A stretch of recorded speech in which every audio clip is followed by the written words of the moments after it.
decided that they will buy this currency paper from England from a company called De La Rue. The Intelligence Bureau said, please don't buy it from De La Rue because De La Rue also sells currency paper to Pakistan. So they will buy because these currency papers watermark and things like that. Then they will, after all, businessmen or business companies abroad or business companies abroad. Pakistanis will buy currency paper of India, ask them to print more and take it and then use that to bring in forged notes into India. ISI today is now supplying 15% of your money supply through fake currency notes. And these fake currency notes are being used for financing terrorists.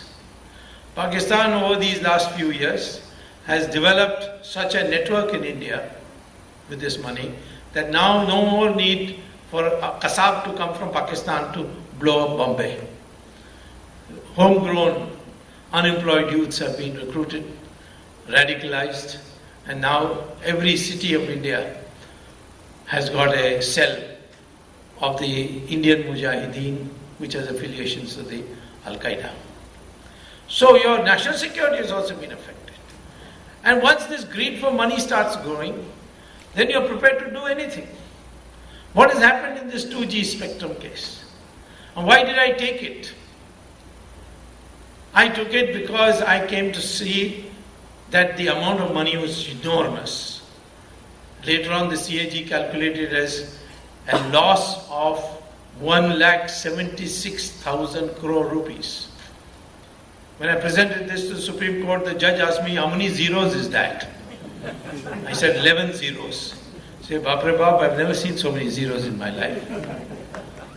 This is the magnitude of corruption that is taking place in India today. Because it's a growing economy.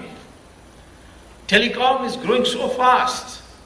We were in 2001 only 40 million handsets. Today we have 700 million handsets. Huge market and growing. Because now people have two, 3 handsets. So consequently, when this 2G spectrum, what is this 2G spectrum? You see, if I can simplify it, I don't want to do too much injustice to the science of airwaves, but let me simplify it. When you speak on a cordless phone, only your voice can go. And it goes in long cycles. If you want to send email and SMS, then you have to have a higher frequency. That's called the second generation or 2G. A lot of people don't know what 2G is. In fact, I asked Manmohan Singh once what is 2G, jokingly, and he said Sonia G and Rahul G.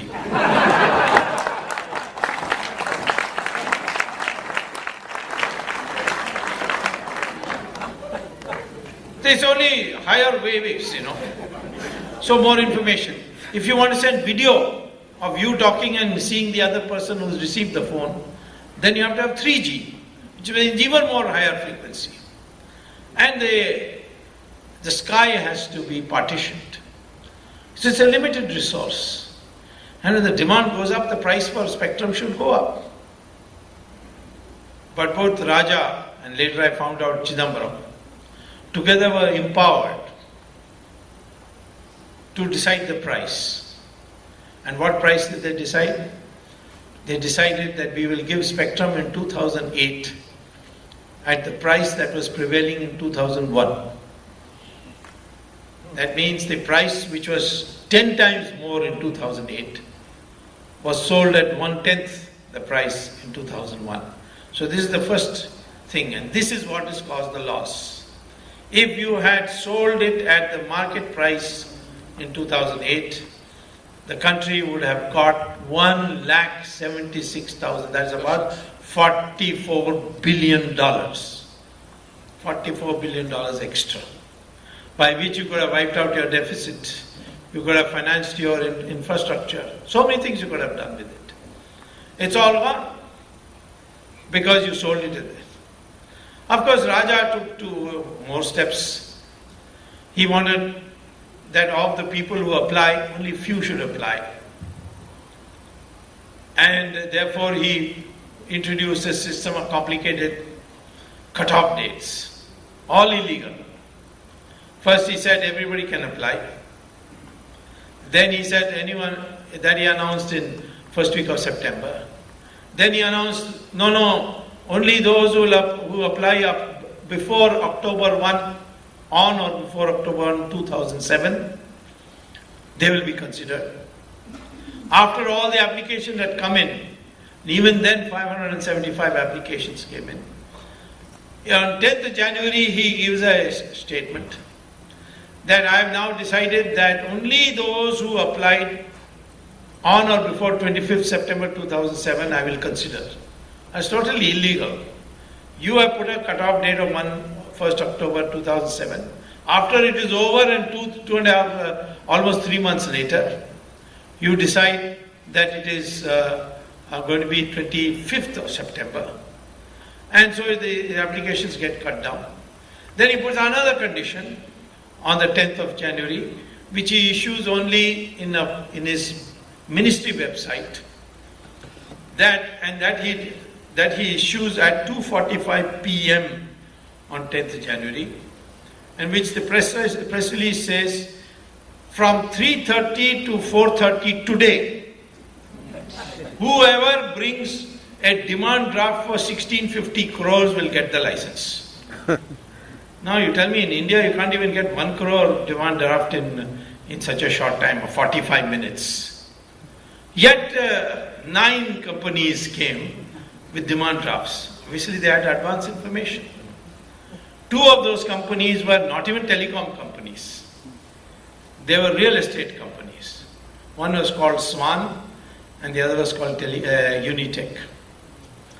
And both of them were sitting in Raja's room when the press release was being released.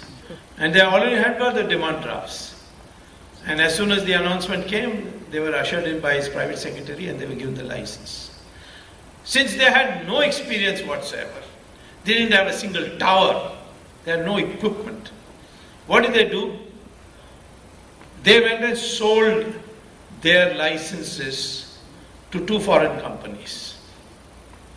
The rule in the Telecom Act is that unless you have worked on the license for 3 years, you cannot sell. Broken the law. And he allowed these 2 companies to sell. They sold it at 8 times. The market price was 10 times. But they sold it at 8 times to 2 companies. Tata sold it to Docomo for 13 times. All these 9 companies ended up, having got the license at a low price, they sold at least a part of their shares to foreign companies. But Swan and Telecom, they went to such an extreme that one of them sold it to Etisalat, Dubai-based company, and the other sold it to Telenor, a Norwegian company which does all its business in Pakistan and Bangladesh. Now, surprisingly, the Home Ministry had an advisory that not in connection with this telecom licensing, but generally, even before the telecom licensing, that Etisalat and Telenor should not be allowed to do any business in India for national security reasons. Because Etisalat is, according to Intelligence Bureau, a front for the ISI of Pakistan. And its India company, Etisalat DB, its MD called Shahid Balwaz, he is an agent or an associate of Dawood Ibrahim. And as far as Telenor is concerned, although it's a Norwegian company, they said they buy the equipment from the Chinese army. And the Chinese army's telecom equipment can do both. It can also do cyber warfare. And so if they do business in India, then during a war, a possible war between India and China, this equipment can then be used for making all your computers of the Defense Department, Defense Ministry, null and void. So they said this, but it was disregarded. By then Chidambaram had become Home Minister. He should have known. There was some widespread criticism of the country why they were allowed to be sold. So Raja has written a office note which I got a copy of, in which he says that there's a note to his secretaries and officials. There's so much criticism that I allowed Swan and Unitech to sell off their companies to Etisalat and Telenor. But it was Mr. Chidambaram who told me that I can do it and I should do it. Then if Raja is in jail, what is Chidambaram doing outside the jail?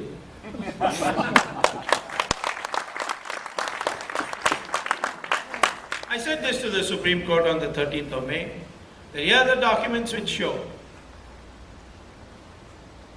that Mr. Chidambaram was as much a party to the decisions as Raja is.